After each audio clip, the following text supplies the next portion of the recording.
வணக்கம் ஃப்ரெண்ட்ஸ். இந்த வீடியோ நம்ம பார்க்க போகிறது RRB group D exam previous year question சீரீஸில் 27/11/2020 நடந்த ஷிஃப்ட் 2க்கான மேக்ஸ் கொஸ்டின் தான் பார்க்க போகிறோம். வாங்க டேரெக்டாக கொஸ்டின்ல போகலாம். ஃபர்ஸ்ட் கொஸ்டின் என்ன பார்த்தீங்கன்னா, ஏ மற்றும் பி ரெண்டு குழாய்கள் வந்து ஒரு தொட்டியை வந்து 18 மணி நேரம் அப்புறம் 24 மணி நேரத்தில் வந்து நிரப்புது. அதே நேரத்தில் ரெண்டு குழாய்களும் ஒரே நேரத்தில் திறக்கப்பட்டால் தொட்டி 16 மணி நேரத்தில் நிரம்புவதற்கு எவ்வளவு நேரத்திற்கு பிறகு குழாய் ஏ மூடப்படும்ன்றதான் கேள்வி. சரிங்களா, இந்த கொஸ்டின் கொஞ்சம் டிஃபிகல்ட்லாம் கிடையாது. பட் இந்த மாதிரி டைப் வந்து சில பேர், எல்லாரும் வந்து இல்லை, சில பேர் இப்போ தான் பார்த்துருப்பீங்க. ஸோ ஃபஸ்ட்டு நம்ம வந்து இது நமக்கு தெரிஞ்சது என்ன, capacity equal to time into efficiency. சரிங்களா, அந்த டேங்கோட கெப்பாசிட்டி வந்து எவ்வளோ நேரம் வேலை பார்க்குது அந்த பைப்பு, அதே நேரத்தில் அந்த பைப்போட திறன், இதனுடைய ரெண்டுனுடைய பெருக்கல் பலன் தான் அந்த டேங்கோட கெப்பாசிட்டி. இங்கே கான்செப்ட் என்ன இந்த மாதிரி கணக்கில் அப்படின்னு பார்த்தீங்கன்னா, எந்த pipe find which pipe works full hours, எந்த ஒரு பைப் வந்து முழு நேரமும் வேலை பார்க்குதுன்றதை நீங்கள் கண்டுபிடிச்சிட்டாலே உங்களுக்கு வந்து கணக்கு வந்து ஈஸி. சரிங்களா, அவ்வளோதான். ஸோ ஃபஸ்ட்டு நார்மலாக நம்ம செய்கிறதெல்லாம் செய்யலாம். ஸோ ஃபஸ்ட்டு வந்து டைம், அடுத்து கெப்பாசிட்டி, அடுத்து எஃபிஷியன்சி எழுதிக்கிறோம். ஸோ ஏ பைப் வந்து 18 மணி நேரத்தில் நிரப்புது, பி பைப் வந்து 24 மணி நேரத்தில் நிரப்புது. ஸோ இந்த ரெண்டுனுடைய எல்சிஎம் தான் வந்து டேங்கோட கெப்பாசிட்டியாக இருக்கும், அது வந்து 72. சரிங்களா, அப்போ ஏ பைப்போட திறன் எவ்வளவு, திறன் எஃபிஷியன்சின்னா என்ன, ஒரு மணி நேரத்தில் அதை செய்யக்கூடிய வேலை. ஸோ ஏ பைப் வந்து எவ்வளோ நேரம், ஒரு மணி நேரத்தில் எவ்வளோ வேலை பார்க்கும், 4 வேலை பார்க்கும். அதே பி பைப் வந்து ஒரு மணி நேரத்தில் எவ்வளோ பங்கு நிரப்பும், 3 பங்கு வந்து நிரப்பும். சரிங்களா, 72 பார்த்தீங்கன்னா 3. இப்போது 16 மணி நேரத்தில் தொட்டி வந்து நிரப்பப்படணும். சரிங்களா, ஃபிக்ஸ்டு டைம் கொடுத்துட்டாங்க. 16 மணி நேரத்தில் நீங்கள் என்னன்னா சரி அந்த தொட்டி நிரப்பணும். ரெண்டு குழாயுமே ஸ்டார்ட் பண்ணுறாங்க. பட் குழாய் ஏ வந்து ஏதோ ஒரு பாயிண்ட்ல வந்து மூடணும். அப்போ எந்த பைப் வந்து கடைசி வரைக்கும் ஒர்க் பண்ணுது, பைப் பி வந்து 16 மணி நேரமும் கண்டிப்பாக ஒர்க் பண்ணும். சரிங்களா, பைப் ஏ தான் ஏதோ ஒரு பாயிண்ட்ல வந்து கட் பண்ணுறாங்க. சரிங்களா, அப்போ 16 மணி நேரத்தில் வந்து பைப் பி வந்து எவ்வளோ நேரத்தில் ஃபுல் ஹவர்ஸ் வந்து பைப் பி வந்து ஒர்க் பண்ணுது. ஸோ அந்த பைப் பி மட்டும் எவ்வளோ பங்கு அந்த டேங்கோட கெப்பாசிட்டி நிரப்பியிருக்கும் அப்படின்னு பார்த்தீங்கன்னா, அது ஒர்க் பண்ண டைம் இன்ட்டு அதனுடைய எஃபிஷியன்சி 48 பங்கு வந்து அது நிரப்பியிருக்கும். சரிங்களா, அப்போது 72ல் 48 பங்கு போயிடுச்சுன்னா மிச்ச பங்கு எவ்வளவோ அதுதான் வந்து ஏ பைப் மட்டும் நிரப்பியிருக்கும். ஸோ ரிமைனிங் கெப்பாசிட்டி எவ்வளவு, 72ல் 48 போச்சுன்னா 24. இது மட்டும்தான் வந்து பைப் ஏ வந்து நிரப்பியிருக்கும். சரிங்களா, இப்போ பைப் ஏ வந்து எவ்வளோ நேரத்தை வேலை பார்க்குன்றதை நம்ம கண்டுபிடிக்கணும். எப்படி அப்படின்னு பார்த்தீங்கன்னா, இப்போ கெப்பாசிட்டியோட மதிப்பு தெரியும், பைப் ஏவோட எஃபிஷியன்சி தெரியும். அப்போது டைம் கண்டுபிடிக்கணும்னா கெப்பாசிட்டி அப்பான் எஃபிஷியன்சின்ற ஃபார்முலாவில் போட்டிங்கன்னா 24 பங்கு வந்து நிரப்புறதுக்கு மணிக்கு 4 மணி நேரம் வீதம், சரி மணிக்கு 4 பங்கு வீதம் 6 மணி நேரத்தில் வந்து பைப் ஏ வந்து நிரப்பியிருக்கும். ஸோ பைப் ஏ வந்து 6 மணி நேரம் கழிச்சு வந்து அந்த பைப் வந்து ஸ்டாப் பண்ணியிருப்பாங்க. ஸோ ஆன்சர் வந்து டி. ஸோ இந்த மாதிரி கணக்கில் என்ன பண்ணணும், கான்செப்ட் எந்த பைப்பு கடைசி வரைக்கும் வேலை பார்க்குதுன்றதை கண்டுபிடிக்கணும். கண்டுபிடிச்சதுக்கப்புறம் அந்த பைப் எவ்வளோ பங்கு நிரப்புதுன்றதை நீங்கள் கண்டுபிடிச்சி அதை வந்து டோட்டல் கெப்பாசிட்டிலேருந்து கழிச்சிட்டிங்கன்னா மீதி உள்ளது தான் வந்து ரிமைனிங் இருக்கக்கூடிய பைப் செய்யக்கூடிய வேலையோட மதிப்பு. ஸோ அதுலேருந்து வந்து நம்ம டைமை வந்து கண்டுபிடிச்சிடலாம். இதுதான் கான்செப்ட். அடுத்து அமலின்றவர் ஒரு முதலீட்டின் சந்தை மதிப்பு 2021, அமலினுடைய முதலீட்டு சந்தை மதிப்பு வந்து 2021 5%, 2022 6%, 2023 10% தொடர்ச்சியாக உயருது. சரிங்களா, அவருடைய ஆரம்ப கால மதிப்பு எவ்வளோ பார்த்தீங்கன்னா 5,50,000. அப்படின்னா 2023 இறுதியில் அவர்கிட்ட வந்து எவ்வளோ அமௌண்ட் இருந்திருக்குன்றதான் கேள்வி. ஸோ இந்த மாதிரி கணக்கை 2 விதமாக பண்ணலாம். ஸோ ஃபஸ்ட்டு இனிஷியல் வேல்யூ, அப்புறம் ரேஷியோ மெத்தட்லாம் நீங்கள் யூஸ் பண்ணி எழுதலாம். சரிங்களா, so initial value, final value.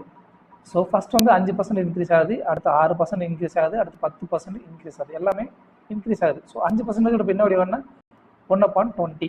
So ஆரம்பத்தில் 20ன்னு இருந்தது, ஃபைனலில் என்ன இருக்கும், 1 கூடி 21 மாதிரி இருக்குமா. அடுத்து 2வது வருஷம் 6% இன்க்ரீஸ் ஆகுது, இதோடைய பின்ன வடிவ அளவு 3/50. சரிங்களா, 6/100 சுருக்குனீங்கன்னா 3/50. ஸோ ஆரம்பத்தில் 50ன்னு இருந்தது, 3 கூடி 53 சொல்லி ஃபைனல் வேல்யூ மாதிரி இருக்குமா. அடுத்து 10% பின்னாடி 1/10. ஸோ 10ன்னு இருந்த வேல்யூ 11 சொல்லி மாறி இருக்கும்.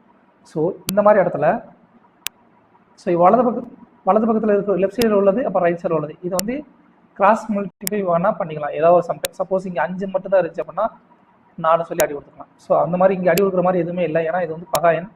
ஸோ மற்றபடி அடி கொடுக்குற மாதிரி இல்லை. ஸோ இதை வந்து பெருக்குனீங்க அப்படின்னா, இது மொத்தமாக பெருக்குனீங்கன்னா இனிஷியல் வேல்யூ எவ்வளோ வரும், 10,000 சொல்லுவோம் ரேஷியோ. அதே ஃபைனல் வேல்யூவோட ரேஷியோ என்ன வரும், 12,243 சொல்லிடுவோம். நமக்கு இனிஷியலாக இருந்தால் ரேஷியோட மதிப்பு தெரியும், இனிஷியலாக இருந்தால் வேல்யூ, சரிங்களா, டோட்டல் அமௌண்டோட வேல்யூவும் தெரியும். சரிங்களா, அப்போ அதோட ஒப்பிட்டிங்க அப்படின்னா 10,000 ரேஷியோட மதிப்பு 5,50,000 அப்படின்னா ஒரு ரேஷியோட மதிப்பு எவ்வளோ இருக்கும், 55. ஸோ நமக்கு ஃபைனல் ரேஷியோ அளவு 12,243. அதோட வந்து 55 பெருக்குனீங்க அப்படின்னா மொத்தம் ஃபைனலாக வந்து அவர்கிட்ட எவ்வளோ அமௌண்ட் இருக்கும் பார்த்தீங்கன்னா 6,73,365 ரூபா வந்து அவர்கிட்ட வந்து டோட்டல் அமௌண்ட் வந்து இருக்குது. இது ஒரு விதமான ரேஷியோ யூஸ் பண்ணி நம்ம பண்ணுற மெத்தட். இன்னொன்று என்ன அப்படின்னு பார்த்தீங்கன்னா டைரக்ட் மெத்தடாகவே நம்ம பண்ணலாம். ஸோ இனிஷியல் வேல்யூ இன்ட்டு ஒவ்வொரு வருஷமும் 5% இன்க்ரீஸ் ஆகுது அப்படின்னா அதோட மதிப்பு என்னவாக இருக்கும்? 105% மாதிரி இருக்குமா? இனிஷியலில் 100% இருந்துச்சுன்னா அது 105% மாதிரி இருக்குமா? அடுத்து 6%னா 106% மாதிரி இருக்கும். அடுத்து 10%னா 110% மாதிரி இருக்கும். அவ்வளோதான். இந்த மாதிரி மெத்தடில் போட்டு இதை நீங்கள் பெருக்கியும் வந்து நீங்கள் வந்து ஆன்சர் கண்டுபிடிக்கலாம். ஸோ இது வந்து 2வது மெத்தட். சரிங்களா? அவ்வளோதான். ஸோ மேக்ஸிமம் நான் இந்த மெத்தட் தான் யூஸ் பண்ணுவேன். ஏன்னா இது வந்து எனக்கு வந்து சிம்பிளிஃபை பண்ணுறதுக்கு ஈஸியாக இருக்கும். அப்படி இல்லை இது பண்ண முடியும்னாலும் பண்ணிக்கோங்க. அடுத்த கொஸ்டின், ஒரு கடைக்காரர் ஒரு பொருளின் விலையை 5,670 ரூபாய்னு சொல்லி குறிக்கிறார். மார்க் பண்ணுறார், மார்க் ப்ரைஸ். அதோட அடக்க விலையில் 28% தள்ளுபடி அளித்த பிறகும் அவருக்கு 26% லாபம் கிடைக்குது அப்படின்னா அந்த பொருளோடைய அடக்க விலை என்ன சொல்லிக்கிறாங்க? ஒரு shopkeeper marks the price of an article ₹5,670. Find the cost price if after allowing a discount of 28%, he still gains 26%. இந்த மாதிரி கணக்கில் நீங்கள் என்ன வேல்யூஸ்லாம் இருக்குன்னு பாருங்கள். ஃபஸ்ட்டு ஒன்று மார்க்டு ப்ரைஸ், இன்னொன்று டிஸ்கவுண்ட் பர்சன்டேஜ், அடுத்ததாக ப்ராஃபிட் பர்சன்டேஜ். சரிங்களா? இந்த cost price, marked price, discount percentage, profit percentage இந்த கான்செப்ட் வந்துட்டாலே இந்த ஃபார்முலா உங்களுக்கு மைண்டுக்கு வரணும். இதை குறித்து வச்சுக்கோங்க. சிபி அப்பான் எம்பி, அதாவது அடக்க விலை வகுத்தல் குறித்த விலை equal to 100 minus discount percentage 100 plus profit percentage. இது எது வரும்னு சொல்லி கொஞ்சம் சில நேரம் குழப்பலாம். ஸோ சிக்கு அப்புறம் டி வரும்னு ஞாபகம் வச்சுக்கோங்க. அடுத்து எம்முக்கு அப்புறம் பி வரும்னு சொல்லி ஞாபகம் வச்சுக்கோங்க. எம் வந்து வேல்யூ பெருசு, ஸோ அது வந்து ப்ளஸ்ஸாக வரும்னு சொல்லி கண்டுபிடிங்க. சி வந்து வேல்யூ சீரிஸ், அதனால் மைனஸ்ன்னு சொல்லி ஞாபகம் வச்சுக்கோங்க. சிக்கு அப்புறம் டி, எம்முக்கு அப்புறம் பி அப்படின்னு ஞாபகம் வச்சுக்கோங்க. So CP upon MP equal to 100 minus discount percentage upon 100 plus profit percentage. இந்த ஃபார்முலா தெரிஞ்சாலும் அந்த கணக்கு வந்து ரொம்ப ரொம்ப ஈஸி. ஸோ வேல்யூ புட் பண்ணலாமா? ஸோ மார்க் ப்ரைஸோட மதிப்பு என்ன? 5,670. So discount percentage 28%, profit percentage 26%. இது சுருக்கும் பொழுது கடைசியில் நமக்கு வந்து ஆன்சர் வந்து 3,240 ரூபா சொல்லி நமக்கு ஆன்சர் கிடைக்கும். ஸோ இந்த ஃபார்முலா ரொம்ப முக்கியப்பா. இந்த 4 இதில் ஏதேனும் 3 கொடுத்துருவாங்க. 3 கொடுத்துட்டு மிச்சம் 1 கேட்பாங்க. சரிங்களா?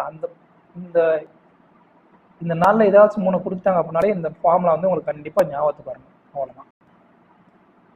அடுத்து 374க்கும் 384க்கும் இடையில் உள்ள பகாயன்களின் எண்ணிக்கை என்ன சொல்லி கேட்குறாங்க. ஸோ 374க்கும் 384 இடையில தான். ஸோ அப்போ 374 384 நம்பரும் வராது. ஸோ அதுக்கு இடையில உள்ள நம்பர்லாம் எடுத்து எழுதிக்கோங்க. எடுத்து எழுதினதுக்கப்புறம் நல்லா கவனிச்சுக்கோங்க. இரட்டைப்படை எண் கண்டிப்பாக வந்து பகாயன்னா இருக்க முடியாது. சரிங்களா? ஒரு கான்செப்ட். அப்படியே இரட்டைப்படை எண் பகாயன்னா இருக்கணும்னா ஒரே ஒரு நம்பர் மட்டும்தான் இரட்டைப்படை எண் பகாயன்னா இருக்கும். அது எதுனா 2. சரிங்களா? அடுத்து 5ல் முடியக்கூடிய எண் கண்டிப்பாக பகாயன்னா இருக்க முடியாது. சரிங்களா? அப்போ 375 அடி ஆயிரும், 5 அடி 375 அடி ஆயிரும், 380 அடி ஆயிரும். சரிங்களா? அடுத்த இரட்டைப்படை எண் 76, 378, 380, 382. சரிங்களா? மிச்சம் இருக்க நம்பர்ஸ் என்ன? இப்போ 377, அடுத்ததாக 379, அடுத்து 381, அடுத்து 383. இப்போ இந்த இடத்துல நீங்கள் பண்ண வேண்டியது, அடுத்து நீங்கள் செக் பண்ண வேண்டியது 3ஆல் வகுப்படக்கூடிய எண்ணை செக் பண்ணலாம். சரிங்களா? டைரெக்டாக பண்ணுறதா இருந்தால். சப்போஸ் அப்படி இல்லை அப்படின்னா கான்செப்ட் படி சொல்கிறேன். இருக்கிறதுலே ஹையஸ்ட் நம்பர் என்ன பாருங்கள், 383. இதுக்கு பக்கத்தில் இதை விட அதிகமாக இருக்கக்கூடிய ஒரு ஸ்கொயர் வேல்யூ என்னன்னு பாருங்கள். 381க்கு பக்கத்தில் இருக்கக்கூடிய ஸ்கொயர் வேல்யூ எவ்வளோ பார்த்தீங்கன்னா 19 ஸ்கொயர் 361, 20 ஸ்கொயர் 400. சரிங்களா? அப்போ 400ன்றது 380 விட 379 போட்டோம்னா சார் 379 பண்ணலாம், 383 பண்ணலாம். நான் ஆல்ரெடி ஒர்க் பண்ணனால அது போட்டிருக்கேன். ஸோ 383 நீங்கள் வச்சுக்கலாம்.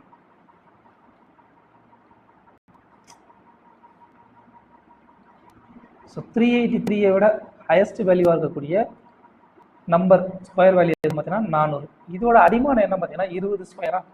ஸோ அந்த 20க்கு கீழே இருக்கக்கூடிய இந்த அடிமானம் 20க்கு கீழே இருக்கக்கூடிய எல்லா ப்ரைம் நம்பரையும் எடுத்து எழுதிக்கோங்க. சரிங்களா? அதை எடுத்து எழுதிட்டு இந்த ப்ரைம் நம்பரெல்லாம் இந்த இருக்கக்கூடிய இந்த எல்லா பகாயன்களாலையும் இந்த எண்கள் வகுப்படுமே ஆனால் அது வந்து பகாயன் கிடையாது. இதோட எண்களை இந்த எல்லா பகாயன்களாலும் வகுப்படலை அப்படின்னா அது வந்து ஒரு பகாயன். சரிங்களா? இந்த நம்பர்ஸ் ஏதாச்சும் 1 வகுத்தா கூட அது வந்து பகுயன். சப்போஸ் இந்த நம்பர்ஸ் எதுவுமே வகுக்கலை அப்படின்னா அது வந்து பகாயன். ஸோ நம்ம வந்து கான்செப்ட் இது போடலாமா? இது பார்த்தீங்கன்னா கண்டிப்பாக இது வந்து எந்த வேலையில் போகுதுன்னு பார்த்தீங்கன்னா 13ல் போகும். சரிங்களா? ஒரு 13 13 13 23 6 சரிங்களா, 26. அடுத்ததா மிச்சம் எத்தனை இருக்கும்? 11 இருக்கும். 9 13 117. ஸோ இது வந்து 13 அடி ஆயிரும். அடுத்ததா 376. இதை கூட்டினீங்க அப்படின்னா இது ரெட்டைப்படையணும் இல்லையா? அடுத்து 378, இது ரெட்டைப்படையும். அடுத்து 379 இருக்குது, அதை வெட்டலாம். அடுத்து 381, இந்த நம்பரை பார்த்தீங்கன்னா நம்ம 2 செக் பண்ணிட்டோம், அடுத்து 3 செக் பண்ணணும். ஸோ 3ஆல் செக் பண்ணிங்க அப்படின்னா இந்த நம்பர் வந்து கண்டிப்பாக 12 தடவை போகும். 36 மிச்சம் 2 21 7 தடவை போகும் சரிங்களா. ஸோ இது 3ஆல் அடிபடுறோம். 3ஆல் அடிபடுச்சுன்னா அடுத்து 384 தான் 3ஆல் அடிபடும். அடுத்து 5 7 செக் பண்ணிங்கன்னா கடைசியாக மிச்சம் இருக்கிறது 379 அப்புறம் 383. இந்த 2 எண்கள் மட்டும் பகா எண்களாக இருக்கும் சரிங்களா. இது வந்து இந்த கொடுக்கப்பட்ட எந்த நம்பரால வந்து வகுப்படாது. பட் ஷார்ட்கட்டாக நீங்கள் தேடணும்னு நினச்சிங்கன்னா இந்த 5 நம்பராலையும் நீங்கள் வகுத்து பாருங்கள். இந்த 5 நம்பராலையும் ஒரு நம்பர் வந்து வகுப்படலை அப்படின்னா அது வந்து கண்டிப்பாக வந்து பகா எண்ணாக தான் இருக்கும். மேக்ஸிமம் சான்சஸ் 99.99% சரிங்களா. ஸோ இதுதான் வந்து இது கான்செப்ட் சரிங்களா. இதெல்லாம் வந்து ஷார்ட்கட், அவ்வளோதான். ஸோ மொத்தம் எத்தனை நம்பர்? 2 நம்பர். எது 379 383. அடுத்த கொஸ்டின், tan ஏவோட மதிப்பு கொடுத்துட்டாங்க. இப்போ sin a + cos a ஓட மதிப்பு என்னன்னு கேட்குறாங்க. ஸோ tan ஏவோட மதிப்பு என்ன? 1. டேனோட எந்த வேல்யூவோட மதிப்பு 1 அப்படின்னு பார்த்தீங்கன்னா tan 45ஓட வேல்யூ மதிப்பு வந்து 1. அப்போது ஏவோட மதிப்பு என்ன? 45 டிகிரியா? அவ்வளோதான். இது அப்படியே இந்த இடத்துல புட் பண்ணிடுங்க, முடிஞ்சு. sin a + cos a ஓட மதிப்பு என்ன வரும்? sin 45 degree cos 45 degree. இதோட மதிப்பு என்ன? 1/√2 + 1/√2. இதை கூட்டினீங்கன்னா 2 அடிமானம் 2 சமம் சரிங்களா. அப்போது வந்து காமன் எடுத்துடலாம். மிச்சம் வந்து 1 + 1 2 சொல்லி வரும். ஸோ 2/√2. இந்த 2 எப்படி எழுதலாம்? √2 × √2 சொல்லி எழுதலாமா? அப்போ ஒரு ரூட்டும் இன்னொரு ரூட்டும் அடியேறும். மிச்சம் இருக்கிறது நமக்கு தேவையான ஆன்சர் √2ன்றதான் ஆன்சர். அடுத்ததா 3650 ரூபா என குறிக்கப்பட்ட ஒரு பொருள் வந்து 730 ரூபாய் விற்கப்படுது அப்படின்னா தள்ளுபடி சதவீதம் என்ன சொல்லி கேட்குறாங்க. ஸோ தள்ளுபடி சதவீதம் கண்டுபிடிக்கிறதுக்கு நமக்கு நேற்றே ஃபார்முலா பார்த்தோம். Discount percentage equal to discount value upon CP × 100 சரிங்களா. அப்போ தொடக்க விலை இந்த கணக்கு வந்து 2 மெத்தடாக போடலாம். அதுக்கு சொல்கிறேன். அடக்க விலை அளவு 3680 ரூபா, விற்பனை விலை அளவு 730 ரூபா. ஸோ இது 2 கடையோட வித்தியாசம் தான் வந்து டிஸ்கவுண்ட். அதோட மதிப்பு 2920 ரூபா. அப்போ டிஸ்கவுண்டோட மதிப்பு தெரிஞ்சு, அப்போ டிஸ்கவுண்ட் பர்சன்டேஜோட மதிப்பு கண்டுபிடிக்கலாமா? ஃபார்முலாவில் போட்டிங்க அப்படின்னா 2920 அப்பான் 3650 × 100. இதை சுருக்கிறதுக்கு கொஞ்சம் டைம் இருக்கும் சரிங்களா. இதை சுருக்குனீங்க அப்படின்னா கடைசியில் 80% சொல்லி மதிப்பு வரும்.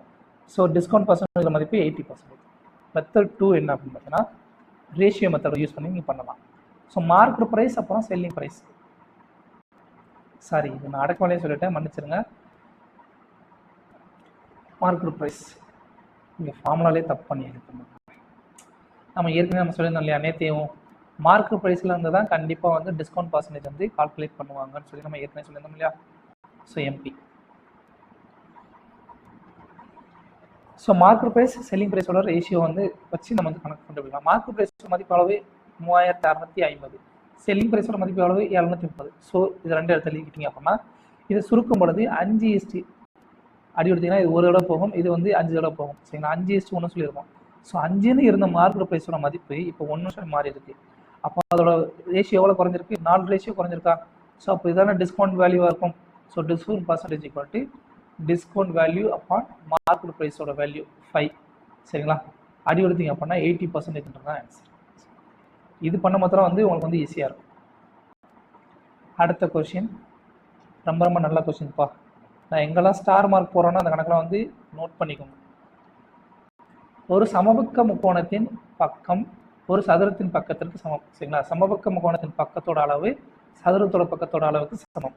அந்த சமபக்க முக்கோணத்தின் சுற்று ஆரத்திற்கும், அதாவது சர்க்கும் ரேடியஸ், சதுரத்தின் உள் ஆரத்திற்கும் உள்ள விகிதம் வந்து என்ன கேட்குறாங்க. ஸோ இதுக்கு வந்து ஃபார்முலா தெரிஞ்சால் தான் இந்த கணக்கு வந்து போட முடியும் சரிங்களா. ஃபார்முலா நம்ம வந்து ஃபர்ஸ்ட் கண்டுபிடிக்கலாம். ஒரு சமபக்க முக்கோணம் 3 பக்கங்களும் சமம், இதனுடைய சர்க்கும் ரேடியஸ் அதனுடைய 3 புள்ளிகளில் சரிங்களா, முக்கோணத்தின் வெளிப்புறத்தில் இருக்கக்கூடிய 3 புள்ளிகளையும் வந்து இணைக்கக்கூடிய ஒரு வட்டம், அதோடைய சுற்றளவு தான் வந்து சர்க்கும் ரேடியஸ். இதுக்கு ஃபார்முலா என்ன அப்படின்னு பார்த்தீங்கன்னா ரேடியஸ் ஈக்குவல் டு அதோட பக்கம் a/√3 சரிங்களா. அதே ஒரு சதுரத்தினுடைய உள் பக்கத்தில் அமைந்திருக்கக்கூடிய வட்டத்தினுடைய இன்ரேடியஸோட மதிப்பு என்ன? சதுரத்தோட அளவு வந்து பக்கத்தோட அளவு a அப்படின்னா அதோட ஆரத்தோட மதிப்பு இது வந்து அதோடைய விட்டத்துக்கு சமமாக இருக்குமா? அப்போ ஆரத்தோட மதிப்பு என்னவா இருக்கும்? a/2. சரிங்களா? சதுரத்தோட பக்கத்தோட அளவு உள்ளே இருக்கக்கூடிய வட்டத்தோடைய விட்டத்துக்கு சமமாக இருக்கும். அப்போ அதோடைய ஆரம் என்னவா இருக்கும்? பக்கத்தோட பாதியாக இருக்கும். சரிங்களா? நம்ம கண்டுபிடிச்சாச்சா? அப்போ சர்க்கிள் ரேடியஸ் ஆஃப் ஈக்குலேட்ரல் ட்ரையாங்கிளுக்கும் இன்ரேடியஸ் ஆஃப் ஸ்கொயரோடைய ரேஷியோ மதிப்பு தான் கேட்குறாங்க. அப்போ எடுத்துக்கணும் அப்படின்னா a/√3 ஈஸ்ட்டு a/2. ஏக்கு ஏ அடி ஆயிருமா? அடுத்து இது என்ன ஆகும்? கிராஸ் மல்டிப்ளை ஆகுமா? அப்போ 2:√3 தான் நமக்கு தேவையான ஆன்சர். சரிங்களா? ஸோ சர்க்கிள் ரேடியஸோட ஃபார்முலா என்ன? ஈக்குலேட்டர் ட்ரையாங்கிள் மறந்துக்கூடாது. சமபக்க முக்கோணத்தினுடைய சுற்று ஆரம். சரிங்களா? சுற்றுவட்ட ஆரம். சரிங்களா? அதோட ஃபார்முலா a/√3. அடுத்து சப்போஸ் அடுத்த கணக்கில் ஈக்குலேட்டர் ட்ரையாங்கிளோடைய இன்ரேடியஸ் கேட்டாங்கன்னா, உள்வட்ட ஆரம் சொல்லி கேட்டாங்கன்னா அதோட ஃபார்முலா என்னன்னா a/2√3. உள்ளே போனால் 2 கூட்டணும். சரிங்களா? 2/√3 a/2√3. இதுதான் வந்து இந்த ஃபார்முலாவும் தெரிஞ்சுக்கோங்க. ஸோ இந்த 2 ஃபார்முலா வந்து எடுத்து எழுதிக்கோங்க. இந்த ஃபார்முலா ஒன்று, அடுத்து இந்த ஃபார்முலா ஒன்று. ஸோ பாக்ஸ் போடுறேன். எங்கெல்லாம் வந்து நான் பாக்ஸ் போட்டு வைக்கிறேனோ அதெல்லாம் வந்து தயவுசெய்து எடுத்து எழுதிக்கோங்க. கண்டிப்பாக அது வந்து எக்ஸாமில் வந்து உங்களுக்கு யூஸ் ஆகும். அடுத்த கொஸ்டின், ஒரு பொம்மையானது 7 சென்டிமீட்டர் ஆரம் கொண்ட ஒரு அரைக்கோளத்தின் மீது பொருத்தப்பட்ட கூம்பு வடிவில் உள்ளது. கூம்பு பகுதியின் கன அளவு அரைக்கோள பகுதியின் கன அளவுக்கு சமம் எனில் அந்த பொம்மையின் மொத்த உயரம் என்ன சொல்லிக்கிறாங்க? ஸோ ஒரு பொம்மையோட உருவ அளவு எப்படி இருக்குன்றது கொடுத்துட்டாங்க. அதில் 2 பகுதிகள் இருக்குது. ஒன்று அரைக்கோளம், ஹெமிஸ்பியர். சரிங்களா? ஹெமிஸ்பியர் ஆங்கிலத்தில். அதுக்கப்புறம் ஒரு கூம்பு வடிவம். இது 2 கலந்த மாதிரி, இது 2 சேர்ந்தப்பா இருக்குது. இப்போ கணக்கில் என்ன இன்னொரு கான்செப்ட் கொடுத்துருக்காங்க? இந்த கூம்பு பகுதியினுடைய கன அளவும் இந்த அரைக்கோளத்தினுடைய கன அளவும் சமம் சொல்லி கொடுத்தாங்க. இப்போ இந்த அரைக்கோளத்தினுடைய ஆரம் வந்து தெரியும். சரிங்களா? அப்போ அதை வச்சு நம்ம வந்து இந்த ஒட்டுமொத்த பொம்மையோட ஹைட் கண்டுபிடிக்கணும்னு சொல்லி கேட்கலாம். ஸோ இதோட ஆரம் 7 சென்டிமீட்டர் அப்படின்னா இதுவும் அதோடைய ஆரம் தானே, அரைக்கோளத்தினுடைய ஆரம் தானே. அப்போ இதோட மதிப்பு 7 சென்டிமீட்டர் இருக்குமா? அப்போது நம்ம கூம்பினுடைய ஹைட் மட்டும் கண்டுபிடிச்சா போதும். அதில் வந்து ஒரு 7 சென்டிமீட்டர் கூட்டினோம்னா நமக்கு தேவையான ஆன்சர் கிடைச்சிடும். ரைட். இப்போ வால்யூம் ஆஃப் ஹெமிஸ்பியர் அரைக்கோளத்தினுடைய கன அளவுக்கு ஃபார்முலா என்ன? 2/3/r3. ஆறுன்றது என்ன? ஆரம். அடுத்ததான் கூம்பினுடைய கன அளவுக்கு ஃபார்முலா என்ன? 1/3/r²h. அவ்வளோதான். இப்போ இந்த அரைக்கோளத்தினுடைய கன அளவும் கூம்பினுடைய கன அளவும் சமம் சொல்லி கணக்கில் கொடுத்துட்டாங்க. அப்போ ஃபார்முலாவில் புட் பண்ணலாமா? நமக்கு அரைக்கோளத்துடைய ஆரத்தோட மதிப்பு தெரியும். அதே சேம் ஆரம் தான் இந்த கூம்பினுடைய ஆரமாகவும் இருக்கும். சரிங்களா? அப்போது 2/3 × π × 7³ சரிங்களா? Equal to 1/3 × 7²h. ஸோ இதை வந்து அடி கொடுக்கலாமா? கீழே 3 அடி ஆயிரும். அடுத்தது என்ன இருக்கும்? இங்கே 7/3 இருக்கும், இங்கே 7/2 இருக்கும். சரி, அடி கொடுத்தீங்க அப்படின்னா என்ன வரும்? 7/1 வரும். எப்படி? இது வந்து a/m, இது வந்து a/n. ஈக்குவல் டு அந்த பக்கம் இருக்கா? பெருக்கல்ல இருக்கா? ஸோ இந்த பக்கம் வரமத்தில் a/m வகுத்தல் a/n சொல்லி வருமா? இதோட மதிப்பு என்ன? a/m - n.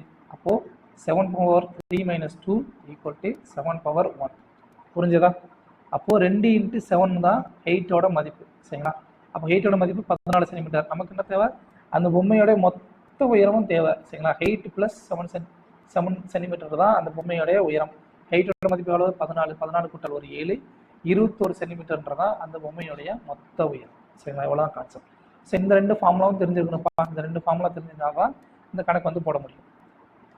அடுத்த கொஸ்டின், அமித்தும் தீக்ஷாவும் சேர்ந்து ஒரு தொழில் வந்து 15,200 ரூபாய் வந்து முதலீடு பண்ணுறாங்க. 2 பேர் சேர்ந்து முதலீடு பண்ணுறாங்க. இப்போ ஆண்டோட இறுதியில் வந்து அவங்களுக்கு வந்து 6,000 ரூபாய் மொத்த லாபத்தில் வந்து அமித்தோட பங்கு வந்து 2,100 ரூபாயா. அப்போ அமித் செஞ்ச முதலீடு எவ்வளோ சொல்லி கேட்குறேன். ஸோ கான்செப்ட் என்ன அப்படின்னு பார்த்தீங்கன்னா, ப்ராஃபிட் லாபத்தோட மதிப்பு இன்வெஸ்ட்மெண்ட்டோட மதிப்புக்கு நேர் தகவல். எவ்வளவு நீங்கள் இன்வெஸ்ட்மெண்ட் போடுறீங்களோ அவ்வளோ ப்ராஃபிட் உங்களுக்கு வரும். இன்வெஸ்ட்மெண்ட் அதிகமாக போட்டிங்கன்னா உங்களுக்கு வந்து ப்ராஃபிட் அதிகமாகும். இன்வெஸ்ட்மெண்ட் கம்மியாக போட்டிங்கன்னா ப்ராஃபிட் கம்மியாகும். ஸோ ரெண்டும் ஒன்றுக்கு நேர் தகவல். ஸோ நமக்கு வந்து கணக்கு என்ன கொடுத்துருக்காங்க? 2 பேருடைய டோட்டல் முதலீடோட மதிப்பு கொடுத்துருக்காங்க, இன்வெஸ்ட்மெண்ட்டோட மதிப்பு கொடுத்துருக்காங்க, மொத்த லாபத்தோட மதிப்பு கொடுத்துருக்காங்க. அதில் வந்து ஒருத்தருடைய பங்கோட மதிப்பு கொடுத்துருக்காங்க. அப்போது மொத்த லாபத்தில் வந்து இந்த ஒருத்தருடைய பங்கு கழிச்சிட்டோம் அப்படின்னா மீதி இன்னொருத்தருடைய லாபத்தோடைய மதிப்பு நமக்கு கிடைச்சிருமா? அப்போ 6,000 - 2,100 கழிச்சிட்டோம்னா அதுதான் வந்து தீக்ஷாவுடைய ப்ராஃபிட்டோட மதிப்பாக இருக்கும். ஸோ ப்ராஃபிட்டோட மதிப்பு என்ன அப்படின்னு பார்த்தோன்னா, அமித்துக்கு வந்து 2,100 ரூபாய், தீக்ஷாவுக்கு வந்து 3,000 9,000 ரூபாய். ஸோ இது வந்து சுருக்குனீங்க அப்படின்னா 0000 ஆயிரும். அடுத்து 7 3 21, 13 3 39. சரிங்களா? இப்போ நம்ம என்ன சொன்னோம், ப்ராஃபிட்டோட மதிப்பும் இன்வெஸ்ட்மெண்டோட மதிப்பும் நேர்த்தகம் சொல்லிட்டோம். ப்ராஃபிட் இந்த அளவில் இருந்துச்சுன்னா இன்வெஸ்ட்மெண்ட்டோட அதே அளவில் தான் இருக்கும். சமயத்தோட இன்வெஸ்ட்மெண்ட் 7, தீக்ஷாவோட இன்வெஸ்ட்மெண்ட் 13. ஸோ டோட்டல் இன்வெஸ்ட்மெண்ட் எவ்வளவு, ரெண்டையும் கூட்டினீங்கன்னா 20. இதோட மதிப்பு தான் 15,700. ஸோ அப்போ ஒரு ரேஷியோட மதிப்பு என்ன வரும், 15,700 வகுத்தல் 20. நமக்கு என்ன தேவை, அமித்தோட முதலீட்டோட மதிப்பு தான் தேவை. அது வந்து 7 ரேஷியோக்கு சமம். ஸோ அப்போ ஒரு ரேஷியோட மதிப்பு இது அப்படின்னா இதோட 7 பெருக்குனீங்க அப்படின்னா நமக்கு தேவையான ஆன்சர் 5,495 ரூபான்றதான் இன்வெஸ்ட்மெண்டோடைய அமித்தோடைய இன்வெஸ்ட்மெண்டோட மதிப்பு. அடுத்து 2 எண்களின் மீபேவா 23 மற்றும் அவற்றின் கூட்டுத்தொகை 161 எனில் அந்த எண்களின் சாத்தியமான ஜோடிகள் யாவைன்னு சொல்லி கேட்குறாங்க. சரிங்களா? 2 நம்பர் வந்து கொடுத்தாங்க, அதனுடைய HCF 23 சொல்லி கொடுத்தாங்க. அப்போ அந்த நம்பர்ஸ் என்னவா இருக்கும், 23x 23yன்னு சொல்லி இருக்குமா? ஸோ இது ரெண்டையும் வந்து வகுத்தீங்க அப்படின்னா 23 தான் அதோடைய HCF இருக்கும். So XY. இப்போ அந்த எங்களுடைய கூட்டுத்தொகை எவ்வளோ சொல்லிட்டாங்க, 161 சொல்லி கொடுத்தாங்க. ஸோ அந்த 2 நம்பரை கூட்டினீங்க அப்படின்னா என்ன வரும், 23 வந்து காமனாக வெளியில் எடுத்துக்கலாமா? ஸோ 23 காமனாக எடுத்துக்கலாம். x + y = 161. ஸோ இதை சுருக்கும் பொழுது x + y மதிப்பு என்ன வரும், 7ன்னு சொல்லி வரும். இப்போ கான்செப்ட் என்ன அப்படின்னா இதுக்கு வந்து கோப்ரைம் கண்டுபிடிக்கணும். கோப்ரைம்னா ஃபர்ஸ்ட் என்ன, கோப்ரைம் பேர்ஸ் அப்படின்னா என்ன பார்த்தீங்கன்னா, கோப்ரைம்னா பிரைம் நம்பர் நம்ம என்ன சொல்லுவோம், ஒரு நம்பருக்கு வந்து 2 வகுத்திகள் தான், 1 மற்றும் அதே நம்பர். சரிங்களா? கோப்ரைம்னா என்னன்னா 2 நம்பருக்கு இடையே உள்ள பொதுவான வகுத்தி 1 மட்டும்தான். அது அந்த நம்பர் 1ன்ற நம்பர் மட்டும்தான் இருக்க முடியும். ஸோ உதாரணத்துக்கு சொல்லணும்னா இப்போ 2க்கும் 3க்கும் கோப்ரைம் என்ன பார்த்தீங்கன்னா, இது 2 கோப்ரைம். ஏன்னா இது 2க்கும் வந்து வகுத்தி வந்து 1ஆல மட்டும்தான் இந்த 2 நம்பரே வகுக்கும். சரிங்களா? அதே நேரத்தில் இப்போ 5 4 இருக்குன்னு வச்சுக்கோங்களேன், இந்த 2 நம்பரை வந்து 1 மட்டும்தான் வகுக்கும். பட் 2 6 இருக்குன்னு வச்சுக்கோங்களேன், இது வந்து ஒரு கோப்ரைமானா கண்டிப்பாக கிடையாது. ஏன்னா இது வந்து 1 வகுக்கும் 2 வகுக்கும். சரிங்களா? அப்படின்றப்போ 2 6 கோப்ரைம் கிடையாது. ஸோ அப்போ கோப்ரைம் பேர் கேட்குறாங்க. நமக்கு வந்து என்ன தேவை, x + y மதிப்பு 7ன்னு சொல்லி வரும். அப்போ அந்த 2 நம்பருடைய கூடுதல் வந்து 7ன்னு சொல்லி வரணும். அதே நேரத்தில் அதனுடைய வகுத்தி வந்து 1ன்ற நம்பர் மட்டும் தான் வரும். ஸோ அப்படி பேர் எடுத்தோம் அப்படின்னா ஃபர்ஸ்ட் 1லேருந்து ஸ்டார்ட் பண்ணுங்க. 1 6, இது ரெண்டையும் கூட்டினா 7 வரும். பட் இது ரெண்டுக்கும் வந்து காமனாக வகுக்கக்கூடிய நம்பர் 1 தான், 1ன்ற நம்பர் மட்டும் தான் வரும். அடுத்து 2 5, அடுத்து 3 4, அதுக்கடுத்து என்ன ஆகும், 4 3 5 2 6 1, அதுக்கப்புறம் வந்து வேற நம்பர் இருக்காது. பட் இதே சேம் நம்பர்ஸ் வந்து இந்த பேர் வந்து உல்டாவாக வர மாதிரி வந்துச்சுன்னா அந்த பேரை வந்து நம்ம எடுக்கக்கூடாது, இதை வந்து கன்சிடர் பண்ண வேண்டாம். சரிங்களா? அப்போது நமக்கு தேவையான மொத்த பேர் எவ்வளவு, இந்த நம்பர்ஸோடைய கூடுதல் 7, அதே நேரத்தில் இதனுடைய பொது வகுத்திகள் 1. சரிங்களா? அதனால வந்து இது வந்து கோப்ரைம். ஸோ மொத்தம் எத்தனை பேர் இருக்கு, 3 பேர் இருக்கு. ஸோ 3 பாசிபிள் பேர் வந்து இந்த இடத்துல வந்து உண்டு. ஸோ அந்த நம்பர்ஸ் என்னவா இருக்கலாம் பார்த்தீங்கன்னா 23 × 1 அல்லது 23 × 6, அதுக்கடுத்து 23 × 2, 23 × 5 அல்லது 23 × 3 23 × 4. இந்த மாதிரி அந்த நம்பர்ஸ் வந்து கண்டிப்பாக இருக்கக்கூடும். இதெல்லாம் வந்து சாத்தியக்கூறுகள். அவ்வளோதான்.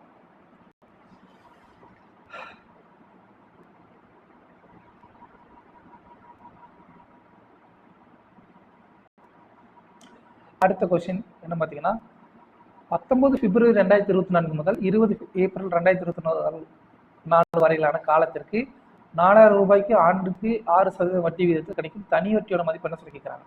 ஸோ தனி வட்டி கண்டுபிடிக்கணும் நமக்கு என்னென்ன விஷயம்லாம் தேவை அப்படின்னு பார்த்தீங்கன்னா, பிரின்சிபல் தேவை இருக்குது, ரேட் ஆஃப் இன்ட்ரெஸ்ட் தேவை இருக்குது, டைம் நம்மகிட்ட இருக்கா அப்படின்னா டைம் இருக்குது. பட் அது வந்து கொஞ்சம் மாறிலி மாதிரி இருக்குது. சரிங்களா? வேரியபிள் மாதிரி இருக்குது. ஸோ நம்ம வந்து ஃபிக்ஸட் டயத்தை வந்து கண்டுபிடிக்கணும். ஸோ அப்படி பார்த்தீங்கன்னா 19 பிப்ரவரி 2024 20 பிப்ரவரி 2024 வரைக்கும் இருக்கக்கூடிய டயத்தோட மதிப்பு எவ்வளோ பார்த்தீங்கன்னா 61 நாட்கள். சரிங்களா? இப்போ நமக்கு வந்து நாட்கள் இருக்குது. அப்போது வந்து நம்ம வந்து வருஷத்துக்கு கன்வெர்ட் பண்ணணும். ஏன்னா இங்கே வந்து ஆண்டுக்கு வட்டி இருக்குன்னு சொல்லி கொடுத்தாங்க. ஸோ வருஷத்துக்கு நம்ம கன்வெர்ட் பண்ணணும் அப்படின்னா என்ன பண்ணணும், 2024 வந்து ஒரு லீப் இயர். சரிங்களா? லீப் வருடம். அதனால் நம்ம என்ன பண்ணணும், 366 வகுத்தரணும். அவ்வளோதான். ஸோ கொடுக்கப்பட்ட டேஸ் வந்து 366 வகுத்தணும். அவ்வளோதான். இதுதான் வந்து number of year. So formula டேரெக்டாக போட்டுடலாமா, SI = PRT/100. ஸோ பிரின்சிபலோட மதிப்பு அளவு 4000, ரேட் ஆஃப் இன்ட்ரெஸ்டோட மதிப்பு அளவு 6%. அடுத்து இங்கே என்ன ஒரு டைம் வந்து 61 வகுத்தல் 366 சொல்லி மேலே இருக்கும். ஸோ இந்த பின்னம் வந்து அப்படியே டேரெக்டாக கீழே இறங்கிடுமா 366. ஸோ இப்போ அடி கொடுத்தா அப்படின்னா 00 0 அடியாரும். அடுத்து 6 அடி எடுத்திங்கன்னா சாரி 64 அடி விட்டிங்கன்னா 6 தடவை போகும், அடுத்து 6 கார் அடி ஏறும். ஸோ நமக்கு தேவையான இன்ட்ரெஸ்டோட மதிப்பு 40 ரூபா. அடுத்து இந்த கணக்கு, இது வந்து போர்டு மாஸ் சிம்பிளிஃபிகேஷன் கணக்கு. எல்லா கணக்குலையும் வந்து கண்டிப்பாக ஒரு சிம்பிளிஃபிகேஷன் கணக்கு இருக்கும். ஸோ சிம்பிளிஃபிகேஷன் கணக்கு டேரெக்டாக பார்க்கலாமா? ஸோ நமக்கு வந்து இது வி போர்டு மாஸ், சரிங்களா? வி போர்டு மாஸ் ஃபஸ்ட் வினியல்னா என்ன, மேலே வந்து பார் இருக்கும் இல்லையா, பார் இந்த மாதிரி நம்பர் இருந்துச்சுன்னா அதை தான் வந்து ஃபஸ்ட் பண்ணணும். அடுத்ததான் வந்து ப்ராக்கெட்டில் எந்த ப்ராக்கெட் பண்ணணும், ஃபஸ்ட்டு இந்த ஸ்மால் ப்ராக்கெட் பண்ணணும், அடுத்து இந்த ப்ராக்கெட் பண்ணணும், அதுக்கடுத்து இந்த ப்ராக்கெட்டுக்குள்ள வேல்யூ வந்து பிடிக்கணும். அடுத்து டிவிஷனை வந்து கால்குலேஷன் பண்ணணும், அடுத்து மல்டிப்ளிகேஷன், அடுத்து அடிஷன், அடுத்து சப்ஸ்ட்ராக்ஷன். இதுதான் வந்து ஆர்டர். ஸோ ஃபஸ்ட்டு வினியல் இருக்கா அப்படின்னா வினியல் இல்லை. அடுத்து ப்ராக்கெட் இருக்குது, ப்ராக்கெட்டில் ஃபஸ்ட்டு என்ன ப்ராக்கெட், ஸ்மால் ப்ராக்கெட் பார்க்கணும்னு சொன்னோமா? ஸோ இங்கே ஸ்மால் ப்ராக்கெட் இருக்கா? ஸோ இது இந்த நல்லா கவனிங்க, இதுல இருந்து இது வரைக்கும் ஒரு கான்செப்ட், அடுத்து இதுல இருந்து இது வரைக்கும் ஒரு கான்செப்ட், சரிங்களா? மறந்துடக்கூடாது. ஸோ அப்படின்னா ஃபஸ்ட்டு ஸ்மால் ப்ராக்கெட் பார்க்கலாமா? அப்போ இதோட மதிப்பு என்ன வரும்? 3 சொல்லி வருமா? அதுக்கு அடுத்ததா இங்கே என்ன வரும்? 1 சொல்லி வரும். ஸோ ஃபஸ்ட்டு இந்த இதை மொத்தமாக முடிப்போம், அடுத்து இது பண்ணுவோம். ஸோ இங்கே என்ன வரும்? 5 - 2 3. அடுத்து இந்த ப்ராக்கெட்டில் 4 - 3, அதோட மதிப்பு 1. அடுத்ததா இங்கே பாருங்கள் 3 - 4 வகுத்தல் 2 + 1, சரிங்களா? அப்போது நம்ம என்ன பண்ணணும், டிவிஷன் தான் ஃபஸ்ட்டு பண்ணணும். அப்போ என்ன வரும்? இங்கே 2, 3 - 2 + 1, 3லேருந்து -2 போச்சுன்னா 1, 1 கூட்டல் 1, இதோட மதிப்பு என்ன வரும்? டோட்டலாக கடைசியில் 2ன்னு சொல்லி வரும். ஸோ இங்கே 4 முன்னாடி இருக்குது, 4 மைனஸ் இந்த ஹோல் ப்ராக்கெட்டோட மதிப்பும் 2. அடுத்ததா ப்ளஸ் இங்கே 4 - 2 2.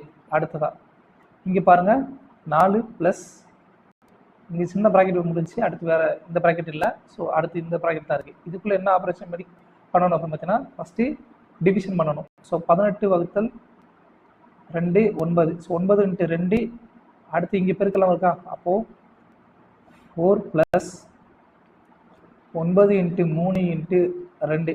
ஸோ 9 - 3 27, 27 2 54, 54 கூட்டல் 4 = 58, சரிங்களா?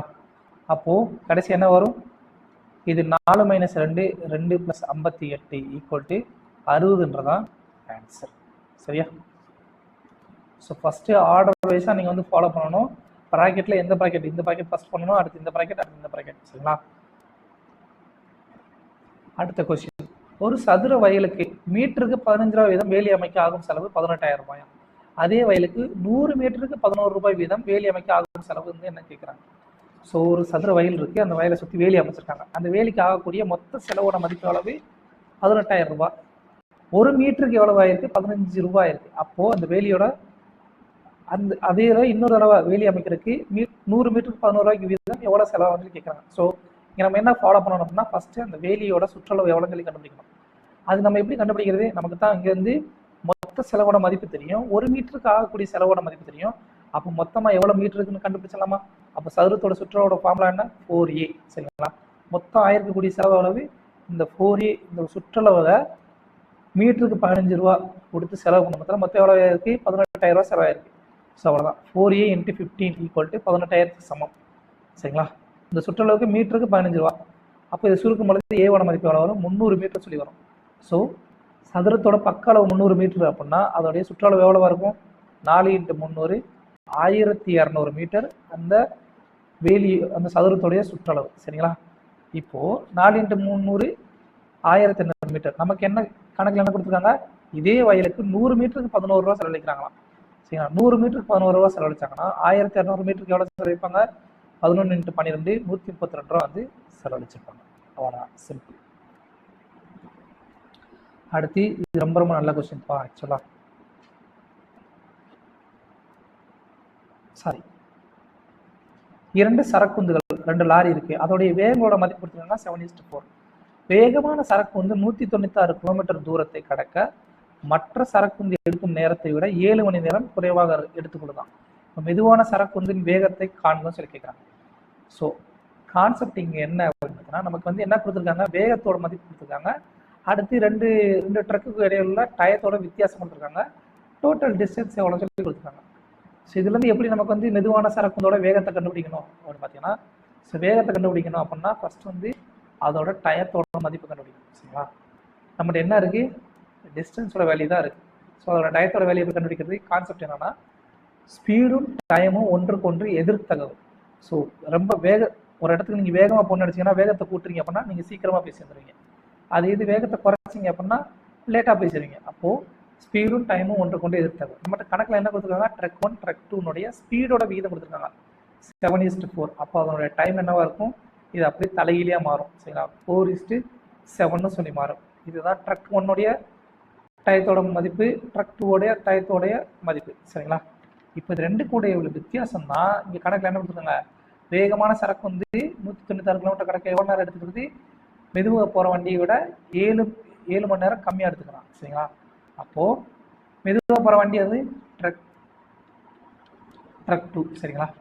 இப்போது இது ரெண்டுக்குள்ள டைம் டிஃப்ரென்ஸ் அளவு 3 ரேஷியோ, இதோட மதிப்பு அளவு 7 ஹவர்ஸ்க்கு ஈக்குவலாக இருக்கும். ஏன்னா இதை விட இது வந்து கம்மியான ஸ்பீடில் கம்மியான டயத்தில் போதா, அப்போது ரேஷியோ அளவு 3 ரேஷியோட மதிப்பு 7 ஹவர்ஸ். நமக்கு என்ன தேவை, நமக்கு வந்து இப்போது ட்ரக் ரெண்டாவது ட்ரக் மெதுவாக போகிற ட்ரக்கினுடைய டைம் தான் தேவை. டைம் தெரிஞ்சிச்சுன்னா அந்த டிஸ்டன்ஸில் வகுத்து நமக்கு வந்து அதனுடைய ஸ்பீடை வந்து நம்ம கால்குலேட் பண்ண முடியும். சரிங்களா? அப்போது 3 ரேஷியோட மதிப்பு 7 ஹவர்ஸ் அப்படின்னா ஒரு ரேஷியோட மதிப்பு என்னவாக இருக்கும், 7/3 ஹவர்ஸ்னு சொல்லியிருக்குமா. அப்போ 7 ரேஷியோட மதிப்பு 49/3 ஹவர்ஸ்னு சொல்லியிருக்கும். சரிங்களா? இப்போது நம்மகிட்ட என்ன வேல்யூஸ்லாம் இருக்குது, டிஸ்டன்ஸோட வேல்யூ இருக்குது, ரெண்டாவது மெதுவாக போகக்கூடிய ட்ரக்கினுடைய டயத்தோட வேல்யூ இருக்குது. சரிங்களா? டிஸ்டன்ஸோட வேல்யூ இருக்குது, டயத்தோட வேல்யூ இருக்குது. ரெண்டே வகுத்துட்டோம்னா ஸ்பீடோட வேல்யூ கிடச்சிடும். Truck 2 speed distance upon time, distance எவ்வளவு 196 கிலோமீட்டர். ஸோ அதை வந்து 49 அதோட டைமான 49/3 வகுத்துட்டீங்க அப்படின்னா என்ன வரும், ஸோ இங்கே பின்னமாக இருந்துச்சு, இப்போ A வகுத்தல் B வகுத்தல் Cன்ற ஒரு பின்னத்தில் வகுத்தீங்கன்னா இது என்னவா மாறும், A/C/Bன்னு சொல்லி மாறும். ஸோ அப்படின்னா 3 வந்து மேலே போயிருமா, இப்போ அடி விடுக்கலாமா, இதை 49 அடி விடுச்சிங்கன்னா 4 தடவை போகும். ஸோ 4×3 12 km/hன்றதான் அந்த ட்ரக் 2 ஸ்பீடு. சரிங்களா? இவ்வளோதான் விஷயம். ஸோ இந்த கான்செப்ட் தெரிஞ்சுன்னா கணக்கு ஈஸி. அடுத்து சிம்பிளிஃபிகேஷன் கணக்கு. இவ்வளோ பெரிய நம்பர்ஸ் கொடுத்துருக்காங்க, இது எப்படி சிம்பிளிஃபிகேஷன் பண்ணுறது அப்படின்னு நினைக்கும் பயப்படுவோன்னா, சிம்பிளாக பாருங்கள். இது A/Aன்னு சொல்லியிருக்கா, A² சொல்லியிருக்கா, இது B/B² இருக்கா, இது வந்து A-Bன்ற ஃபார்மேட்டில். ஸோ இதை வந்து ஏன்னு எடுத்துக்கிட்டோம், இது பின்னு எடுத்துக்கிட்டோம்னா என்ன வரும், A² இங்கே கொடுத்துருக்க என்ன ஃபார்மேட்டில் இருக்குது, A² - B² A-Bன்ற ஃபார்மேட்டில் இருக்குது. ஸோ இதோட ஃபுல் ஃபார்ம் என்ன வரும், A+B × A-B A-B. So A-B ஏறும். அடுத்து A+B ரெண்டையும் கூட்டினீங்க அப்படின்னா இந்த ரெண்டு நம்பரையும் கூட்டினீங்க அப்படின்னா நமக்கு தேவையான ஆன்சர் 54,516 சொல்லி ஆன்சர் கிடைக்கும். சரி, விடலாம். பார்க்குறதுக்கு கஷ்டமாக தெரியும், பட் ரொம்ப ஈஸி. அடுத்ததான் இதனுடைய கொடுக்கப்பட்ட டேட்டாஸ் கொடுத்துருக்காங்க, அதனுடைய கூட்டுச்சராசரியோட மதிப்பு என்ன கேட்குறாங்க. ஸோ கூட்டுச்சராசரி அரித்மெட்டிக்னா என்ன பண்ணணும், இருக்கிற எல்லா நம்பரையும் கூட்டி அது வந்து எத்தனை நம்பரோ அத்தனை நாளாக வகுத்துற வேண்டியதான். ஸோ மொத்தம் 9 நம்பர்ஸ் இருக்குது. ஸோ இது எல்லாத்தையும் கூட்டினீங்க அப்படின்னா 468 சொல்லி வேல்யூ வரும். அது 9 வகுத்தீங்கன்னா 52ன்றதான் அதனுடைய சராசரி. அடுத்து ஒரு பையில் 1 ரூபாய், இந்த கணக்கும் நல்ல கணக்கு.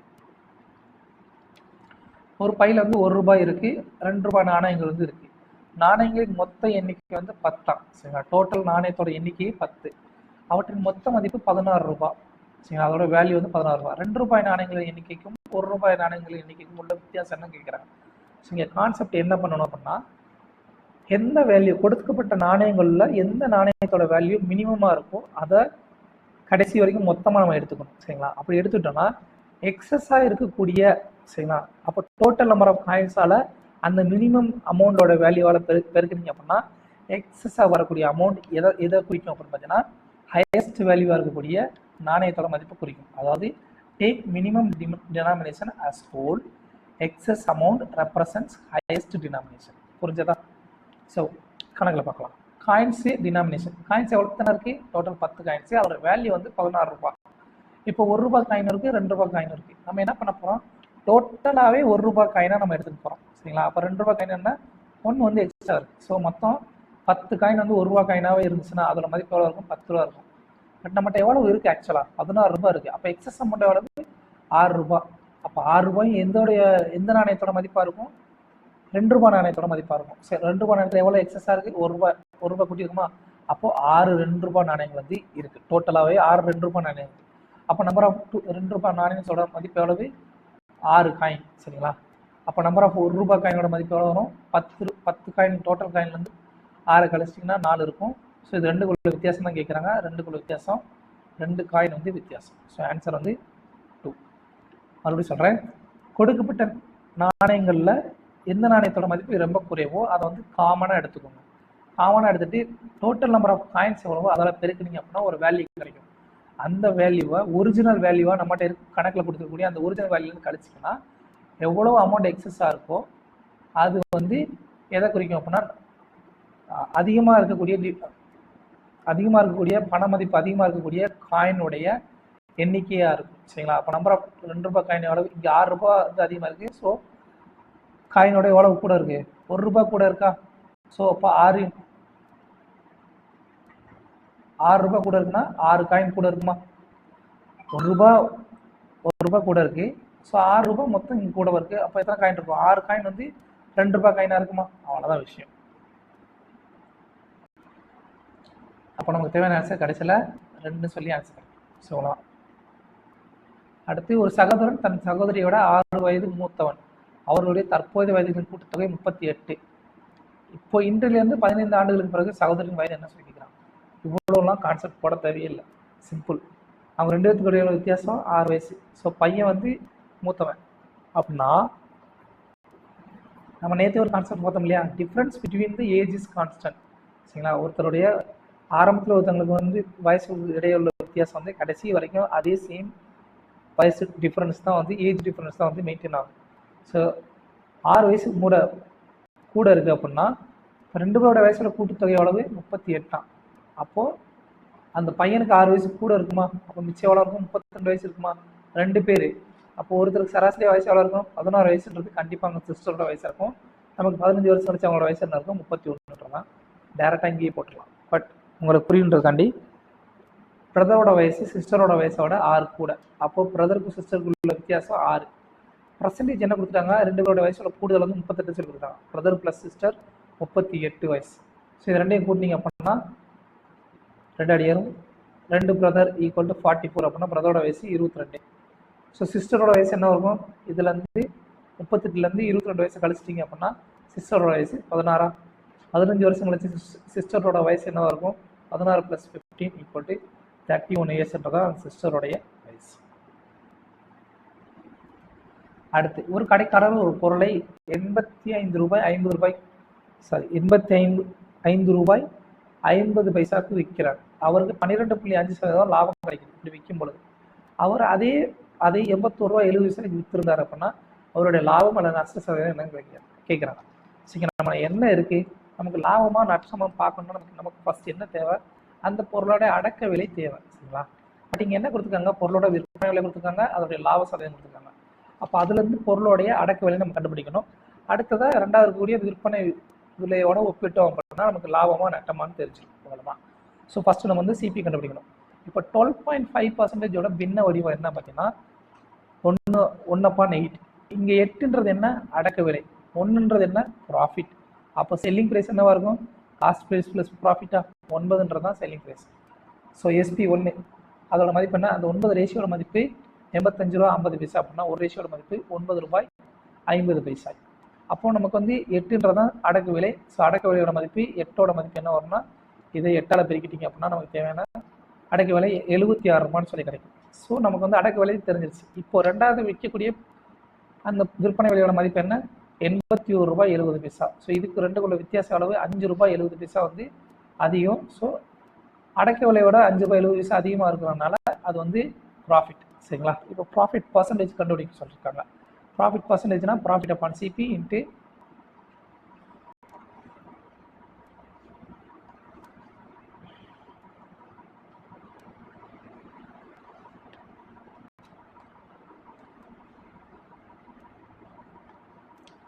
into 100. Profit percentage equal to profit upon CP into 100. So ப்ராஃபிட்டோட மதிப்பு எவ்வளவு? 5 ரூபாய் 70 பைசா வகுத்தல் அடக்க விலை 76 இன்ட்டு 100 சுருக்கும் பொழுது 7.5% வந்து நமக்கு வந்து டோட்டலாக வந்து ப்ராஃபிட் கிடைச்சிருக்கும். சரிங்களா? அடுத்து ஒரு தனது வருமானத்தில் 60% சேமிக்கிறார். அவருடைய செலவு வந்து 400 ரூபாய் அப்படின்னா அவருடைய வருமானம் எவ்வளோன்னு சொல்லிக்கலாம். ஸோ கான்செப்ட் என்ன, income equal to expenditure plus saving. சரிங்களா, ஒருத்தருடைய வருமானம் எப்பயுமே 100% தான். அது எதோடைய பகுதியில் இருக்கும், அதாவது எக்ஸ்பெண்டிச்சர் செலவு கூட்டல் சேமிப்பு. இங்கே income equal to expenditure plus savings அப்படின்னா சேவிங்ஸோட மதிப்பு அளவு 60%, இன்கமோட மதிப்பு எவ்வளோ இருக்கும், ஆல்வேஸ் 100%. சரிங்களா, ஆல்வேஸ் 100%. அப்போ எக்ஸ்பெண்டிச்சர் எவ்வளோ இருக்கும், 40% இருக்குமா. இதோட மதிப்பு கொடுத்துட்டாங்களா 400 ரூபாய் சொல்லி, 40% மதிப்பு 400 ரூபா அப்படின்னா வருமானத்தோட மதிப்பு 100% வந்து 1000 ரூபாய்க்கு சமமாக இருக்கும். அடுத்ததான் கொடுக்கப்பட்ட ஒரு டேட்டா கொடுத்துருக்காங்க, அதனுடைய இடைநிலை கேட்குறாங்க, மீடியன் கேட்குறாங்க. மீடியன் கேட்டாங்கன்னா நீங்கள் 2 விஷயம் பண்ணணும். ஃபர்ஸ்ட் எவ்வளோ டேர்ம்ஸ் இருக்குன்னு சொல்லி நீங்கள் வந்து கால்குலேஷன் பண்ணணும் ஃபர்ஸ்ட். ரெண்டாவது கொடுக்கப்பட்ட டேர்ம்ஸ் வந்து ஏறு வரிசையில் எழுதணும். இது 2 விஷயம் பண்ணாதான் நம்மளால் கணக்குடைய ஆன்சரை கண்டுபிடிக்க முடியும். ஸோ இது 2 முக்கியம். ஸோ நம்பர் ஆஃப் டேர்ம்ஸ் கண்டுபிடிச்சதுக்கப்புறம் மீடியன் கண்டுபிடிக்கிறதுக்கு கான்செப்ட் என்ன அப்படின்னா even number of terms even நம்பராக இருக்குது. சரிங்களா, 12 10 அந்த மாதிரி இருக்குன்னு வச்சுக்கோங்களேன். ஈவன் நம்பராக இருந்துச்சுன்னா அந்த nth term n upon second term plus n upon 2 plus 1th term upon 2ன்றதான் நமக்கு தேவையான மீடியன். சப்போஸ் ஆட் நம்பராக இருந்துச்சு அப்படின்னா ரொம்ப easy, n plus 1 upon 2th term. சரிங்களா, n plus 1 upon 2 term. அதாவது என்னன்றது இங்கே என்னன்னா கடைசி மொத்தமாக இருக்கக்கூடிய நம்பர்ஸோடைய எண்ணிக்கை. சரிங்களா, ஸோ இங்கே வந்து டேர்ம்ஸ் எத்தனை இருக்குது, 12 இருக்குது. சரிங்களா, அப்போ n upon second 6th term plus 6 plus 1 7th term, 6 plus 1 7th term. அதாவது 6th term plus 7th termனுடைய கூட்டி ரெண்டையும் கூட்டி 2ஆல் வகுத்தணும். சரிங்களா, இப்போ நம்பர் ஆஃப் டேர்ம்ஸ் கண்டுபிடிச்சாச்சு. அடுத்து அசெண்டிங் ஆர்டர் அசெண்டிங் ஆர்டரில் எழுதணும் அப்படின்னா 6வது டேர்ம் என்ன பார்த்தீங்கன்னா 5, 7வது டேர்ம் 5. ஸோ ரெண்டையும் கூட்டிங்கன்னா 5 கூட்டல் 5 10 வகுத்தல் 2 5ன்றதான் நமக்கு தேவையான இடைநிலை. சரிங்களா, அசெண்டிங் ஆர்டரில் எழுதாமல் இந்த கணக்கோட மதிப்பு வந்து உங்களால் கண்டுபிடிக்க முடியாது. ஸோ கான்செப்ட் முக்கியம். அடுத்ததான் ஏ மற்றும் பி இருவரும் இணைந்து ஒரு வேலையை 6 நாட்கள் செய்து முடிக்கிறார். பி மட்டும் அதே வேலையை 15 நாட்கள் தனியாக முடிக்கிறார். ஏ மட்டும் தனியாக 2 மடங்கு வேலையை செய்து முடிக்க எவ்வளோ நாட்கள் ஆகுன்றதான் கேள்வி. ஸோ ஏபி 2 பேரும் சேர்ந்து வந்து 6 நாளில் செய்கிற வேலையை பி 15 நாளில் செய்தார். அப்போ இது 2 சமம், இதுதான் வந்து டோட்டல் ஒர்க். சரிங்களா, அப்போ இது 2 சுருக்கும் பொழுது ஏ அப்பான் பியோடைய மதிப்பு கிடைக்கும் 3/2. அதுதான் வந்து அவங்களுடைய திறன். ஒரு நாளைக்கு அவங்க வந்து எவ்வளோ வேலை செய்வாங்க, ஏ 3 வேலை செய்வார், பி வந்து 2 வேலை செய்வார். ஸோ எஃபிஷியன்சி கண்டுபிடிச்சப்போ நம்ம என்ன பண்ணணும், டேரெக்டாக டோட்டல் ஒர்க் கண்டுபிடிக்கணும். ஸோ இது 2ல் ஏதோ ஒன்றில் புட் பண்ணிங்க அப்படின்னா நம்ம வந்து பி இன்ட்டு 15 எடுத்துக்கலாம். அப்படின்னா பியோட மதிப்பு 2, ஸோ டோட்டல் ஒர்க் எவ்வளோ 30. நமக்கு என்ன தேவை, ஏ மட்டும் தனியாக 2 மடங்கு வேலையை செய்ய எவ்வளோ நாள் ஆகும்னு கேட்குறாங்க. ஸோ டபுள் த ஒர்க் அப்படின்னா பார்த்தீங்கன்னா 60 வேலை இருக்கும். ஸோ ஏ மட்டும் அந்த வேலையை செய்கிறார். அப்போது டோட்டல் ஒர்க் அப்பான் ஏவோட எஃபிஷியன்சி டோட்டல் ஒர்க் 60 வகுத்தல் ஏவோட எஃபிஷியன்சி 3 ஈக்குவல் 20 நாளில் வந்து ஏ வந்து அந்த வேலையை வந்து முடிச்சிருப்பார். ஏ மட்டும் அந்த வேலையை முடிச்சிருப்பார். அடுத்த கொஸ்டின் நேற்று பார்த்தா அதே வாஷிங் மிஷின் கொஸ்டின் தான். ஒரு சலவை இயந்திரத்தின் விலை ஒரு தொலைக்காட்சி பெட்டியின் விலையோட 10% குறைவு. சலவை இயந்திரத்தின் விலை 65% அதிகரித்தால் தொலைக்காட்சி பெட்டியின் விலை 34% குறைந்தால் 5 சலவை இயந்திரங்கள் மற்றும் 3 தொலைக்காட்சி பெட்டிகளின் மொத்த விலையில் ஏற்படும் சதவீத மாற்றம் என்னன்னு சொல்லி கேட்குறாங்க. கான்செப்ட் என்ன, total cost equal to number of items into price. மொத்த விலை ஈக்குவல் டு அந்த எத்தனை பொருட்களோ அதனுடைய விலை இன்ட்டு அதனுடைய விலை. சரிங்களா, அப்போது வாஷிங் மிஷினுக்கும் டிவிக்கும் உள்ள ப்ரைஸோட மதிப்பு என்ன, அவங்க ஆல்ரெடி கொடுத்துட்டாங்க. 10% வந்து வாஷிங் மிஷின் வந்து டிவியோட கம்மியாக. சரிங்களா, அப்போது நம்ம பின்ன வடிவத்தில் எடுத்துக்கிட்டோம் அப்படின்னா 1/10. ஸோ டிவி வந்து 10 அப்படின்னா வாஷிங் மிஷின் 1 குறைஞ்சி 9 சொல்லியிருக்கோம். ஸோ 9 இங்கே 10ன்னு எடுத்துக்கலாம். இப்போது நமக்கு வந்து காஸ்டோட மதிப்பு கண்டுபிடிங்க இல்லையா. ஸோ இங்கே 9 இங்கே 10 ப்ரைஸோட மதிப்பு. இப்போது நமக்கு வந்து எத்தனை சலவை இயந்திரம், மொத்தம் 5 சலவை இயந்திரம், இங்கே வந்து 3 டிவி. ஸோ இது 2 சுருக்குனீங்க அப்படின்னா 9 45, இங்கே 30 சொல்லியிருக்கோம். இதை சுருக்கும் பொழுது 3:2 சொல்லி போகும். சரிங்களா, அப்போது வாஷிங் மிஷின் அப்புறம் டிவியுடைய டோட்டல் காஸ்ட் என்னவா வரும், 3:2 சொல்லி ரேஷியோ வரும். அதை நம்ம வசதிக்காக 300 200 சொல்லி நம்ம எடுத்துக்கலாம். சரிங்களா, இதோட ரேஷியோ வந்து 300 200 எடுக்கிறனால அதோட ரேஷியோட மதிப்பு மாறாது. இது சுருக்கும் பொழுது 3:2 தான் வரும். இப்போ கணக்கில் என்ன கொடுத்துருக்காங்க, சலவை இயந்திரத்தோட விலை 65% அதிகரிக்குது. சரிங்களா, அதே நேரத்தில் தொலைக்காட்சி பெட்டியின் விலை எவ்வளவு அதிகரிக்குது, 34% அதிகரிக்குது.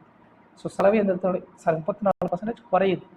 சலவை இயந்திரத்தோட விலை 65% அதிகரிக்குது. அப்போது எவ்வளோ அதிகரிக்கும், 100க்கு 65 ரூபா அதிகரிக்குது அப்படின்னா 300 ரூபாய்க்கு எவ்வளோ அதிகரிக்கும்? 195 ரூபா அதிகரிக்குமா? சரிங்களா? இதை டிஃப்ரென்ஸ் போனோம்னா இது இன்க்ரீஸ் வேல்யூ போடணும். Increase value